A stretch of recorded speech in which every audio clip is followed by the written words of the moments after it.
They want to warn everyone about a proposed rate hike that would increase your monthly bill by double digits. The electric company is hosting a series of public meetings ahead of the North Carolina Utility Commission vote on its request. Duke says the rate hike is essential to keep up with demand, but the measure isn't sitting well with many people. WTV's Dalford Jones hears from several of those people who are taking their protest directly to the company.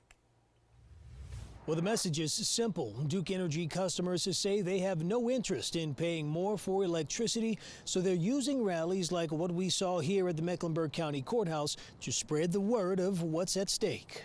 Several local organizations and dozens of Duke Energy customers filled the courtyard to speak against the company's request for a rate increase of up to 18% over 2 years.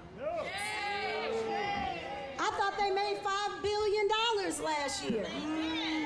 Duke Energy says it's added about 150,000 customers over the past 2 years. On top of building 10 new substations to meet growing energy needs, the company is also touting thousands of grid improvements in counties all across the state. There is never a time when any family should be forced to choose between keeping the lights on and putting food on the table.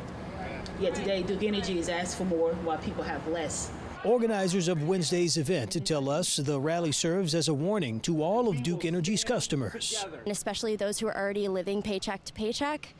We know that these are going to hit those families the hardest, and we just want to make sure that we are spreading the word and making sure that people have a chance to share their voice and how this is going to impact them. That impact, if the proposal passes, would be a $17 increase to your monthly bill starting next year, plus an additional $6 a month in 2028.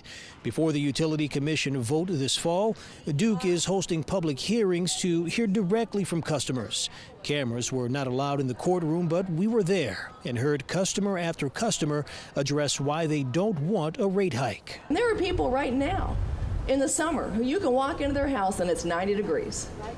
Right now, even before this rate increase. That is wrong.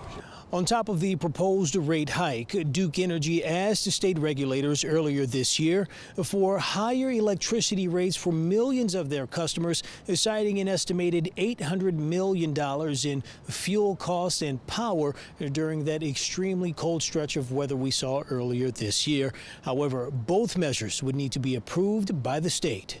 Tonight, we're in Charlotte. Dalford Jones, WBTV, on your side.